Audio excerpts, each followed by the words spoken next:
नमो नमः। प्यारे बच्चों, आज हम संस्कृत व्याकरण के प्रकरण शब्द रूपानी को लेकर आपके साथ उपस्थित हैं, आपके सामने उपस्थित हूँ। हम आज शब्द रूपानी को किस तरह से करते हैं, हमें उसका प्रयोग किस रूप में कैसे करना चाहिए, तो आइए शब्द क्या है उसका सबसे पहले हम संज्ञा को लेते हैं। बच्चों, संज्ञा का जो रूपांतर है वो धीरे धीरे शब्द, फिर लिंग, फिर वचन, फिर कारक, फिर उसके बाद एक शब्द रूपानी का रूप लेता है। तो सबसे पहले संज्ञा किसी व्यक्ति, वस्तु या स्थान के नाम को संज्ञा कहते हैं। ये तो हमने बोल दिया कि संज्ञा किसी व्यक्ति, वस्तु या स्थान के नाम को कहते हैं। अब संस्कृत में संज्ञा क्या हुई, जैसे देव नाम आ गया व्यक्ति का, तो हम उसे देवः के रूप में पुकारते हैं संस्कृत में। छात्र, छात्राः और फल, मैंने 3 शब्दों का प्रयोग किया, तीनों में हमारा संज्ञा का रूप है। संज्ञा शब्द के रूपांतर है आगे ये 3 लिंगों में एवं वचनों में बांटा गया है। वचनों में बांटा गया है। हमने शब्द रूपानी करते समय इस चीज का विशेष ध्यान देना है कि पहले हमारे पास संज्ञा शब्द होगा, फिर उसका क्या लिंग होगा, फिर उसका वचन ढूंढेंगे कि कौन सा वचन है। इतना करने के बाद बच्चों हमें देखना है कि वचन, अब लिंग का प्रयोग किया था तो लिंग है क्या, कैसे हम उसे जाने। हमने हिंदी में किया है, लिंग 2 प्रकार के होते हैं, पुल्लिंग और स्त्रीलिंग, परंतु संस्कृत में लिंग 3 प्रकार के होते हैं, पुल्लिंग, स्त्रीलिंग और नपुंसक। देखिए क्या है, किसी शब्द का प्रयोग पुरुष जाति, स्त्री जाति या इन दोनों से भिन्न किसी बेजान वस्तु के लिए किया जाए उसे लिंग कहते हैं। हमें देव कहते ही बोध होता है पुल्लिंग जाति से, तो हम उसे पुल्लिंग कहेंगे। पुरुष जाति का बोध होता है। छात्रा, बालिका कहते ही हमें स्त्री जाति का बोध होता है। फलम, पुष्पम, कमलम, ये शब्द कहते ही ना तो हमें पुरुष जाति का बोध हो रहा है, ना हमें स्त्री जाति का, तो हमने इसको किस में रखा, नपुंसक लिंग। अब हम करते हैं वचन। हमने 3 प्रकार के लिंग बता दिए। वचन, इसके बाद क्या आएगा, वचन। वचन भी हमारे हिंदी में 2 प्रकार के होते हैं और संस्कृत में 3 प्रकार के। तो बच्चों, जिन शब्दों से किसी प्राणी, वस्तु की संख्या का, कि प्राणी 1 है, वस्तु 1 है, 2 है, अनेक है, उनका बोध होता है, उसे हम वचन कहते हैं। वचन के भी 3 रूप हैं। हिंदी में हम वचन 2 मानते हैं, एक वचन और बहुवचन, परंतु संस्कृत में वचन 3 प्रकार के होते हैं, एक वचन, द्विवचन और बहुवचन। एक संख्या को हम एक वचन कहते हैं, 2 संख्या को हम द्विवचन कहते हैं, और 2 से अनेक, 3, 4, इससे ज्यादा को हम बहुवचन कहते हैं। तो बच्चों, लिंग समझा, संज्ञा शब्द हमें पता लग गया, उसके बाद संज्ञा क्या, लिंग पता लगा, और लिंग पता लगने से हमें किसका बोध हुआ, वचन का। अब हमने वचन भी जान लिया जो हमारे शब्द रूप में प्रयोग होते हैं। उसके बाद हम बहुवचन का प्रयोग करते हैं। हमने बहुवचन का बता दिया आपको कि 3 इस प्रकार के होते हैं। इनका प्रयोग करने के बाद केवल हमारा इनसे काम नहीं चलता, इसके बाद हमारा कारक आता है जो विशेष रूप से प्रयोग होते हैं। कारक संज्ञा आदि शब्दों के जिस रूप से क्रिया के साथ उनका संबंध जाना जाए वह कारक होता है। कारक को बताने के लिए जो प्रत्यय लगाए जाते हैं उन्हें हम विभक्ति भी कहते हैं और विभक्तियों के चिन्ह होते हैं जिन्हें हम प्रसर्ग भी कहते हैं। आइए अब कारक को जानें। कारक, विभक्ति, चिन्ह, प्रसर्ग। अब कर्ता कारक है बच्चों, यहाँ पर सबसे पहले हम कर्ता कारक लेते हैं और कर्ता कारक को क्या कहते हैं? प्रथमा विभक्ति, और उसका चिन्ह होता है ने। जैसे राम ने खाना खाया, अब राम ने, राम संज्ञा शब्द है, ने उसके साथ चिन्ह है और राम कौन है? कर्ता, तो वहां पर प्रथमा विभक्ति का प्रयोग होगा और चिन्ह होगा ने। दूसरा है करण कारक। करण कारक में द्वितीय विभक्ति लगती है और चिन्ह होता है को।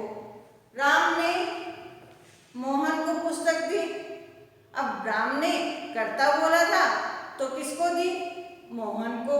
मोहन को पुस्तक देना वो कर्म हो रहा है, तो यहाँ पर कर्म में द्वितीय विभक्ति का प्रयोग किया गया है। अब आता है करण कारक। करण कारक में तृतीय विभक्ति होती है और तृतीय विभक्ति का चिन्ह होता है से या के द्वारा। अब राम ने चाकू से सेब काटा, अब किससे काटा सेब? चाकू से। वो क्या था? हमारा साधन। क्या था बच्चों? साधन था और साधन में से का प्रयोग किया गया है और वहां पर तृतीय विभक्ति का प्रयोग है। करण कारक तृतीय विभक्ति के रूप में प्रयोग हुआ। संप्रदान चतुर्थी विभक्ति को के लिए। यहाँ पर संप्रदान का प्रयोग हुआ है। मोहन के पिताजी मोहन के लिए साइकिल लाए, के लिए प्रयोग किया है। मोहन के पिताजी उसके लिए क्या लाए? साइकिल। ठीक है, के लिए चतुर्थी विभक्ति का प्रयोग हुआ है और चतुर्थी विभक्ति संप्रदान कारक के रूप में प्रयोग होती है। अपादान कारक पंचमी विभक्ति से, यहाँ भी से आया था तृतीया में और पंचमी में भी से आया और से यहाँ पर अलग होने के भाव। हम कहते हैं वृक्ष से पत्ते गिर गए, वृक्ष से पत्तों का क्या हो गया? अलग होना हुआ। अब पत्ते वृक्ष से साथ तो जुड़े नहीं हुए, वो अलग हो गए, उन्होंने उसका स्थान को छोड़ दिया। अलग होने के भाव में हमने किसका प्रयोग किया? पंचमी विभक्ति का प्रयोग किया। अब आती है संबंध। अब संबंध में क्या है? हम जब संबंध बताते हैं, जैसे यह घर मोहन का है, अब घर का संबंध मोहन से है, मोहन का है, के है, की का प्रयोग जहां हो चिन्हों में वहां संबंध कारक षष्ठी विभक्ति का प्रयोग होते हैं। संबंध कारक में षष्ठी विभक्ति आती है और षष्ठी विभक्ति के चिन्ह का के की होते हैं। अब अधिकरण कारक। अधिकरण कारक में सप्तमी विभक्ति आती है और में पर चिन्ह लगते हैं। अब क्या है? टेबल पर पेन रखा है या मेज पर पुस्तक रखी है। मेज पर पुस्तक रखना, मेज क्या है? पुस्तक रखने का आधार है। पर बोला, ठीक है। अब उसमें हमने कौन सी विभक्ति लगाई? सप्तमी विभक्ति। कारक कौन सा हुआ? अधिकरण कारक। अब होते हैं संबोधन। अंत में क्या आता है बच्चों? संबोधन। संबोधन में विभक्ति, कारक विभक्ति भी संबोधन रहती है। संबोधन का अर्थ होता है जब हम किसी को संबोधित करते हैं या बुलाते हैं, जैसे हे भो, हे या अरे इधर आना कहते हैं, तो अब वो संबोधन का प्रयोग होता है। तो बच्चों हमने कारक तक समझा। अब यहाँ पर हमारा शब्द रूप प्रयोग होता है। प्रथमा विभक्ति, द्वितीय विभक्ति, तृतीय, चतुर्थी, पंचमी, षष्ठी, सप्तमी, संबोधन, ये सब हमारे जो विभक्ति हैं ये हमारे शब्द रूप में प्रयोग होती हैं। और चिन्ह के अनुसार मैंने आपको बताया, जब हम पहले विभक्ति लगाएंगे फिर हम शब्द लगाएंगे, संज्ञा शब्द होगा और संज्ञा शब्द के बाद हम सोचेंगे कि ये कौन सा लिंग है, पुल्लिंग है, स्त्रीलिंग है या नपुंसकलिंग है। फिर उसके बाद हमारा आता है वचन। अब हमने विभक्ति को लगाया, हमें पता लगता रहा, फिर हम वचन लगाएंगे कि वचन एक वचन है, द्विवचन है या बहुवचन है। तो हमने 3 वचनों को करना था। 3 वचन लगाने के बाद फिर हम आगे उसके प्रत्यय के साथ, शब्द के साथ प्रत्यय लगाते रहेंगे। तो बच्चों आगे हम देखते हैं कि किस प्रकार शब्द रूप बने। तो आइए बच्चों अब हम शब्द रूप को देखते हैं। शब्द रूप में सबसे पहले हम अकारांत शब्दों को जानेंगे। अकारांत शब्द क्या है? क्योंकि हमारे पास जब शब्द रूप बनाते हैं तो अकारांत, अकारांत, आकारांत, इकारांत, उकारांत इस प्रकार के शब्द आते हैं। तो वो कैसे होते हैं? जब अकारांत शब्द को देखते हैं कि जब शब्द के अंत में क्या हो, जब शब्द के अंत में क्या आता है, अ आए तो वो अकारांत बन जाते हैं।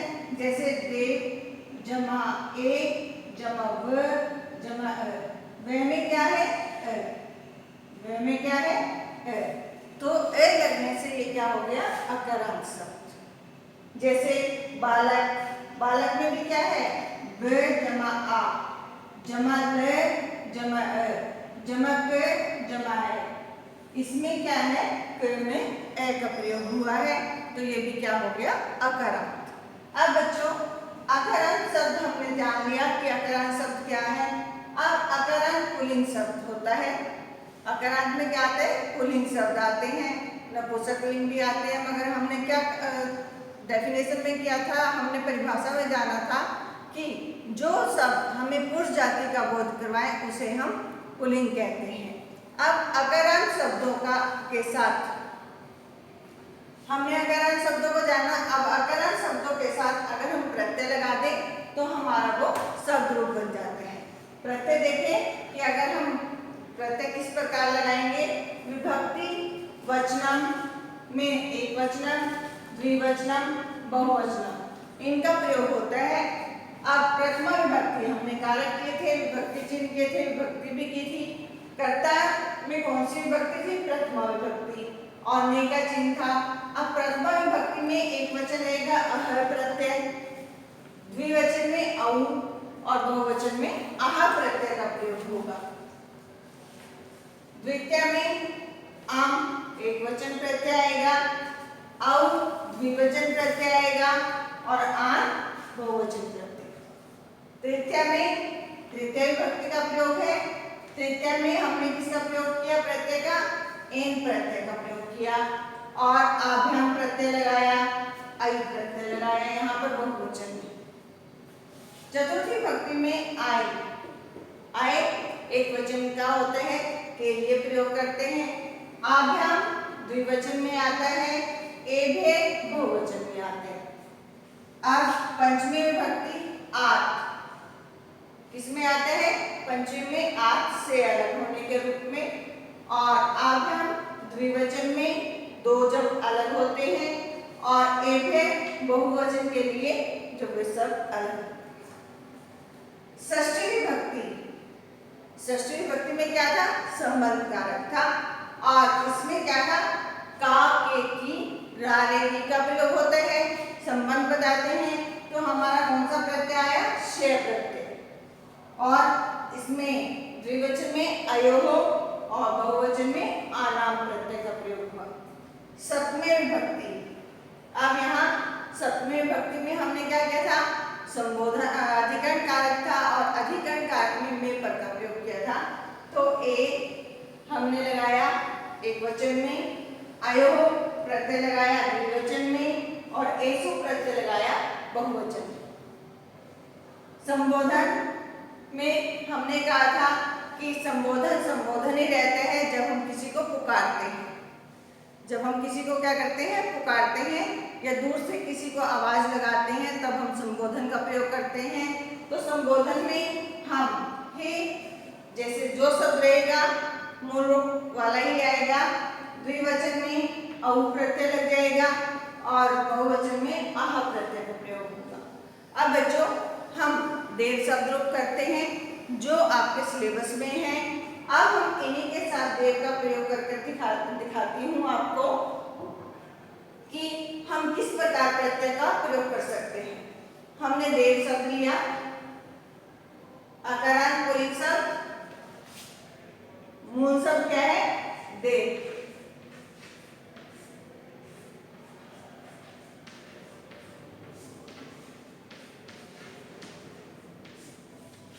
मूल शब्द क्या है? देव।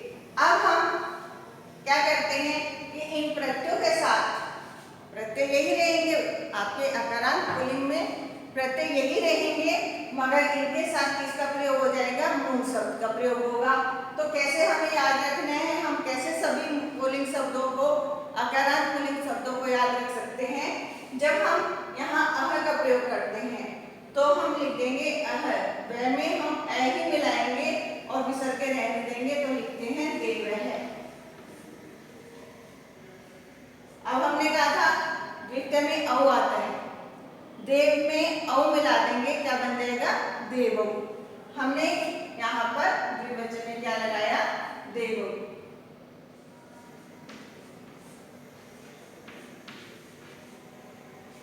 और बहुवचन में आहा है तो देव के साथ क्या लग जाएगा? आहा, देवः।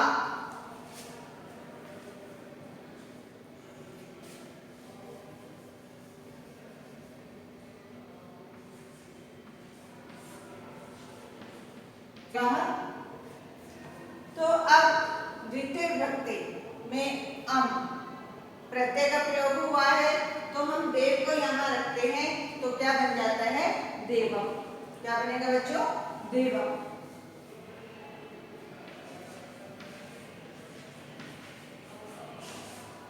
अब औ द्विवचन में क्या है? प्रत्यय औ। देवम के बाद देवम, देवौ। हमने द्विवचन प्रथमा विभक्ति द्विवचन में देवौ का प्रयोग किया तो ये हमारे लिए बिल्कुल ही आसान है, देवौ।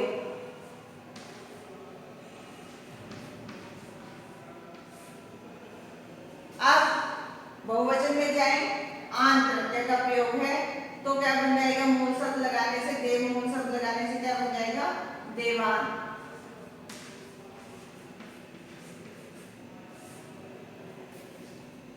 अब आते हैं हम तृतीय विभक्ति पर। तृतीय विभक्ति में हमने प्रयोग किया है एन प्रत्यय का, तो देव के साथ एन लगाएं, क्या बनेगा? देवेन।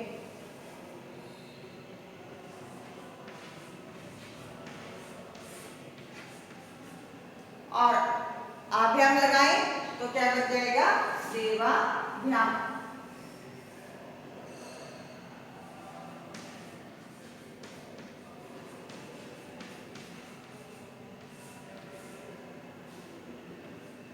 आई प्रत्यय लगाने से क्या बनता है? देवई, क्योंकि वो स्वर है आई, वे में आई मिला देंगे तो क्या बन गया? देवई।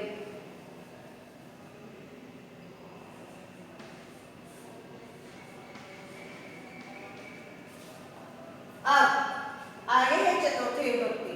चतुर्थी विभक्ति में आय प्रत्यय का प्रयोग होता है एक वचन में तो क्या बनता है? देवाय।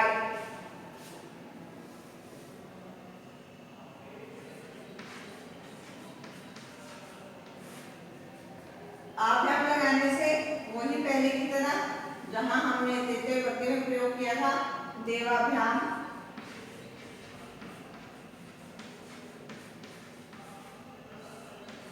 और बहुवचन में भय है, देवे भय।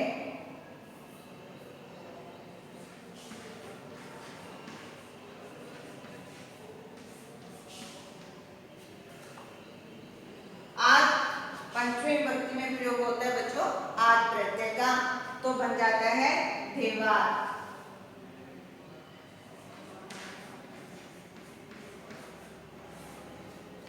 फिर वही देवाभ्याम, क्योंकि द्विवचन है, द्विवचन में हमारा सिर चलता है तो यहाँ पर आभ्याम प्रत्यय है तो देवाभ्याम।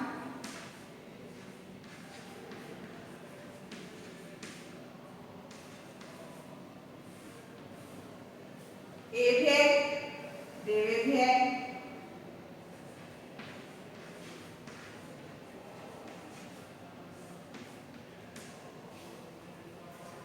आगे षष्ठी विभक्ति का प्रयोग। षष्ठी विभक्ति में शय प्रत्यय लगा है तो देवस्य,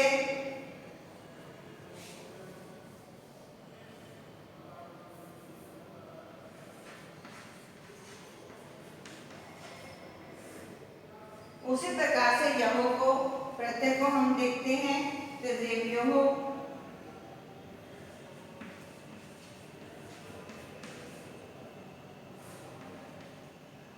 और आना देवाना। अब आप बच्चों समझ ही गए होंगे कितना आसान है इसको करना। देवा ना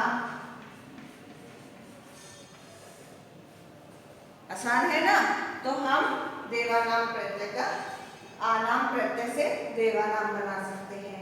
अब सप्तमी विभक्ति में ए है तो एक किसमें आ जाएगा, देव में ए स्वर आ जाएगा तो बन गया देवे, देवियों,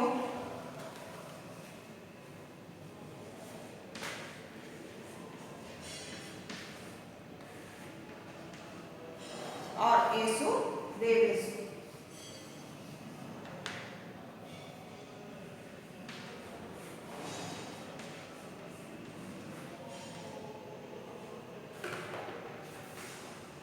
अब आता है बच्चों संबोधन। संबोधन में हम करते हैं हे। हमने मूल शब्द को रखा तो प्रत्यय कोई भी नहीं है, यहाँ पर खाली हे का प्रयोग किया गया है संबोधन के रूप में। हे देव, औ प्रत्यय होने से हे देवौ। जब हम दो को संबोधित करते हैं तो क्या आता है, हे देवौ। और बहुत लोगों को संबोधित करना है तो क्या आएगा, हे देवाः।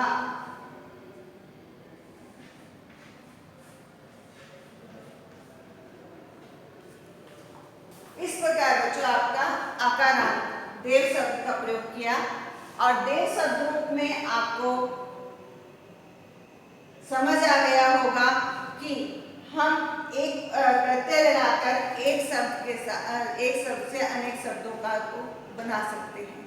तो बच्चों ये आपके सिलेबस में है, और आपको देव शब्द अपने उत्तर पुस्तिका पर लिखना भी है और याद भी करना है, और अन्य शब्द लगाकर पुल्लिंग शब्द आकारांत लगाकर आप शब्द रूप बनाने की कोशिश भी करें। जैसे आपको बनाना है बच्चों नर शब्द लगाकर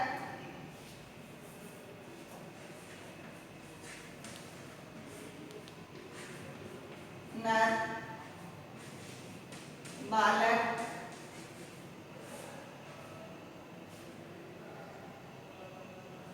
राम,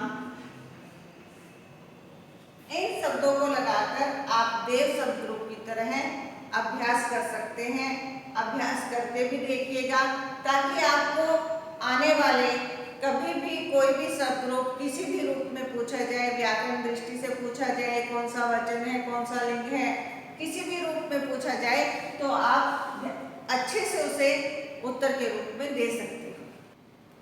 तो बच्चों आइए आकारांत स्त्रीलिंग शब्दों को जाने।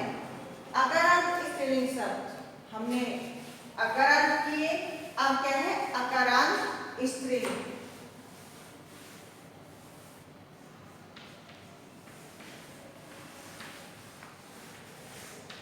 आकारांत स्त्रीलिंग शब्द। आकारांत स्त्रीलिंग शब्द में हम रक्षा शब्द लें तो देखें कि आकारांत कैसे है, इसको आकारांत कैसे समझे हम। हमने इसको रक्षा के अंत में आ स्वर है, और आकारांत हमें अधिकतर शब्द स्त्रीलिंग में ही प्रयोग किए जाते हैं। आ होने से रे जमा अ जमा क जमा श जमा आ, और इसके साथ क्या मिल गया, आ मिला, आ स्वर का प्रयोग हुआ तो ये बना रक्षा। और रक्षा में आकारांत स्त्रीलिंग शब्द आ गया। इसी तरह से बालिका व जमा आ जमा ल जमा ई जमा क जमा आ, क में आ स्वर को जोड़ा तो हमने क्या बनाया,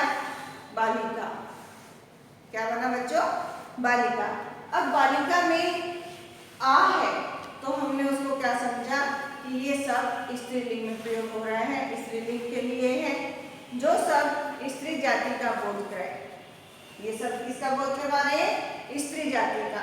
तो हम उन शब्दों को क्या कहते हैं? स्त्रीलिंग कहते हैं। तो ये आकारांत सब स्त्रीलिंग होते हैं। अब हम इसके भी प्रत्यय जोड़कर शब्द प्रयोग में करते हैं, शब्दों का प्रयोग करते हैं कि हम स्त्रीलिंग शब्द को लगाएं और उसके साथ प्रत्यय का प्रयोग करें तो हमारा शब्द रूप बन जाता है आकारांत स्त्रीलिंग शब्द। तो किस प्रकार प्रयोग करना है? प्रथमा विभक्ति में आ प्रत्यय का प्रयोग हुआ एकवचन में, द्विवचन में एका हुआ, बहुवचन में आहा का हुआ। अब इसमें हम रक्षा शब्द, हमारे पास स्त्रीलिंग है जो आपके सिलेबस में है। रक्षा में हमने आ मिलाया, रक्षाहा रहा, ए मिलाया, रक्षे हो गया और बहुवचन में रक्षाहा शब्द का प्रयोग हुआ।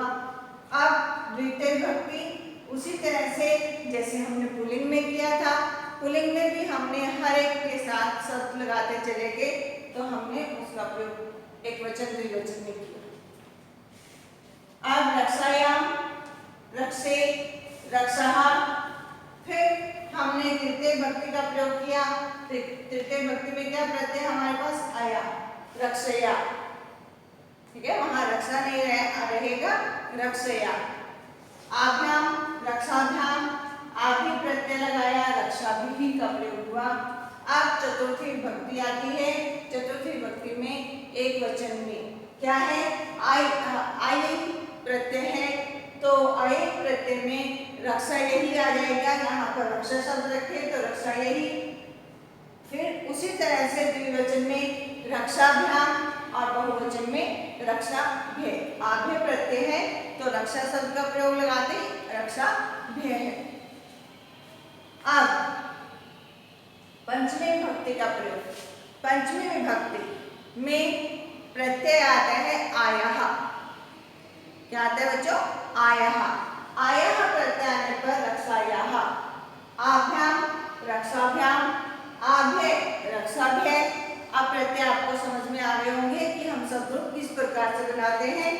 षष्ठी विभक्ति, षष्ठी विभक्ति में भी एक वचन का जो प्रत्यय है आयाहा होता है तो रक्षायाहा, जैसे लतायाहा, रमायाहा, किसी भी रूप में हम लगाएं तो हम इस प्रकार से प्रत्यय का लगाकर शब्द रूप का प्रयोग कर सकते हैं।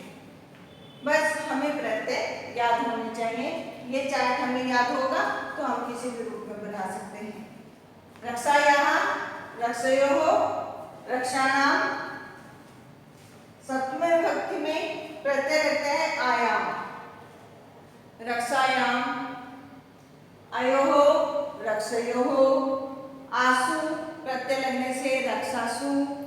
अब आता है संबोधन। अब हम स्त्रीलिंग में संबोधित करते हैं। जैसे पुल्लिंग में हमने कहा था हे देव, स्त्रीलिंग में हम प्रयोग करते हैं हे रक्षे, हे रक्षे और बहुवचन में प्रयोग करते हैं हे रक्षाहा। तो बच्चों आपने ये प्रत्यय समझे होंगे, समझ लिए हैं। और अब हम यहाँ पर रक्षा शब्द रूप जो आपके पास आएगा वो मैं यहाँ बताती हूँ किस प्रकार से हम उसको चेंज करते रहेंगे, प्रत्यय के साथ जोड़ते रहेंगे और अन्य शब्दों को भी आप जरूर करके देखना। तो देखिएगा रक्षा क्या है? मूल शब्द है।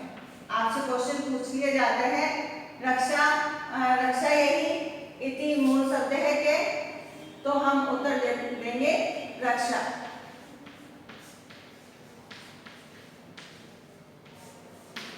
ये रक्षा मूल शब्द है।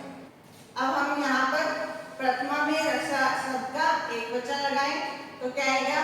रक्षा, क्योंकि आ है तो सेम रहेगा रक्षा। ए लगाएं तो क्या बन गया? रक्षे। बहुवचन लगाएं तो क्या बना? रक्षाहा। ध्यान से देखिए बच्चों, क्योंकि आप बिल्कुल कितने भी हमारे पास स्त्रीलिंग से संबंधित शब्द आए इस प्रकार तो हम बिल्कुल आराम से, बिल्कुल आसान तरीके से हम उसको प्रयोग कर सकते हैं। रक्षायाम,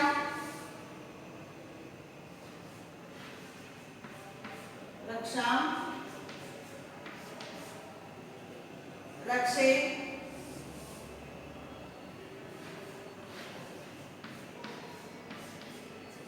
रक्षाहा।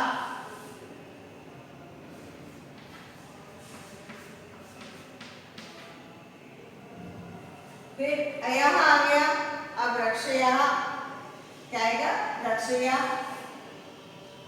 रक्ष या रक्षया, कितनी आसानी से बन गया। हमें प्रत्यय याद था, रक्षाभ्याम, रक्षाभ्याम, रक्षाभि,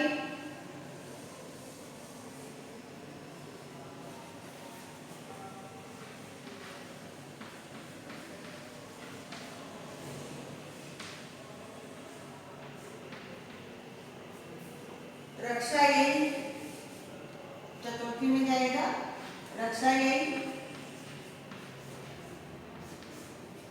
रक्षाभ्याम,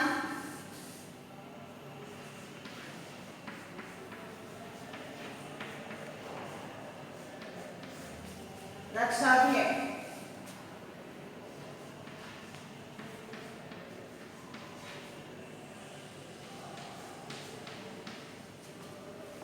अब है रक्षायाः,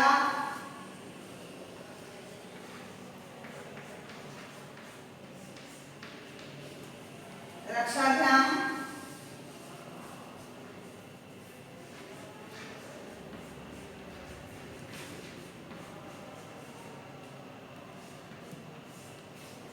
रक्षाभ्य,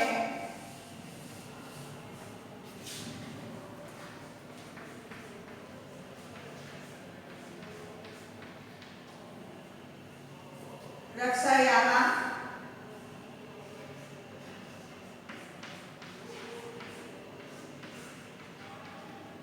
रक्षयोः,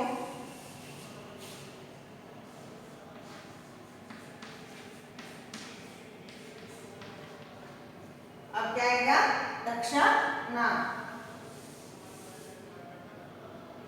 क्या आएगा, रक्षा नाम।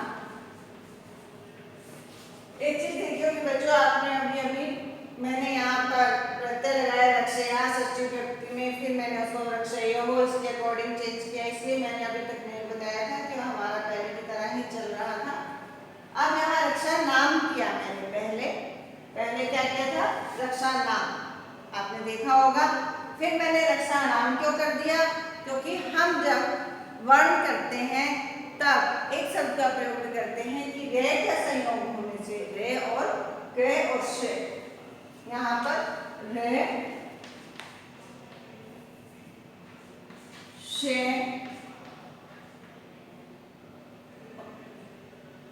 री, इनका जब प्रयोग शब्द में हो रहा होता है तब नए को क्या हो जाता है, अनय हो जाता है, तो इसलिए हमने यहाँ पर रक्षा नाम कर दिया। और अब आता है हमारा सप्तमी विभक्ति याम है, तो क्या आएगा, रक्षायाम,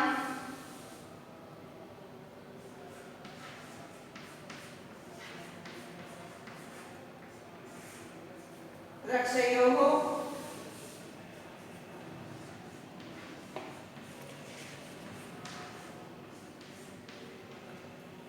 रक्षासु,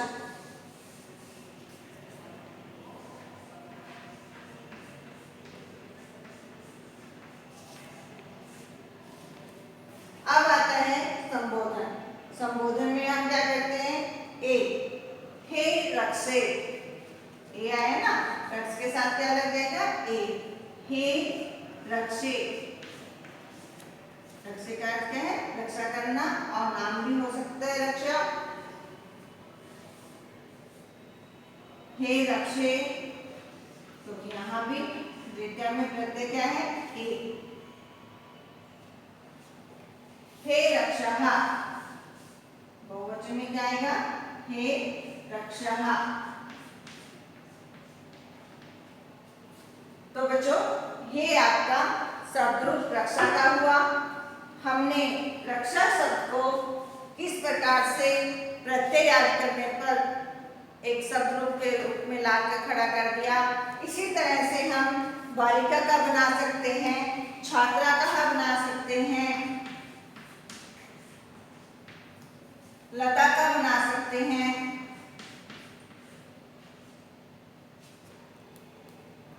गीता का बना सकते सकते हैं। कोई भी जो आकारांत शब्द है स्त्रीलिंग का बोध करवा रहा है उसे हम इस प्रकार रक्षा के स्थान पर रखकर, जब हमें प्रत्यय याद हो जाएंगे तो रक्षा के स्थान पर रखकर हम उसका प्रयोग कर सकते हैं। जब हमें पूछा जाए किसी भी रूप में कि आप षष्ठी विभक्ति में बताइए, जब हमें षष्ठी विभक्ति का प्रत्यय याद होगा हम झट से उसको प्रयोग में लाएंगे।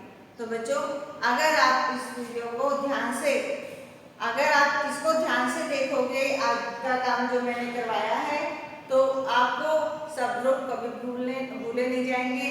और एक और तरीका है हमारा शब्द रूप का, देव शब्द रूप है, हम उसे लयबद्ध तरीके से भी याद कर सकते हैं। कैसे? लयबद्ध तरीके से हम कैसे याद करेंगे? जैसे देव है देवो देवाः, देवम देवो देवान्, देवेन देवाभ्याम देवै। हम उसको उस तरीके से गाने के रूप में याद करें। एकांत में बैठकर हम कहीं भी कोई काम कर रहे हैं, जैसे गाना हमारे सिर पर घूमता है, हम उसकी सुबह गाना बोलते हैं तो पूरे दिन हमारे मन में चलता रहता है। तो ये शब्द रूप भी आपके किसी प्रकार अगर आपने गाने की फॉर्म में इसको याद कर लिया तो ये भी आपके पूरे दिन आपके मन में चलते रहेंगे। तो बच्चों, ध्यान से जिस तरीके से मैंने आपको बताया आप भी ऐसे ही कोशिश करें। धन्यवाद।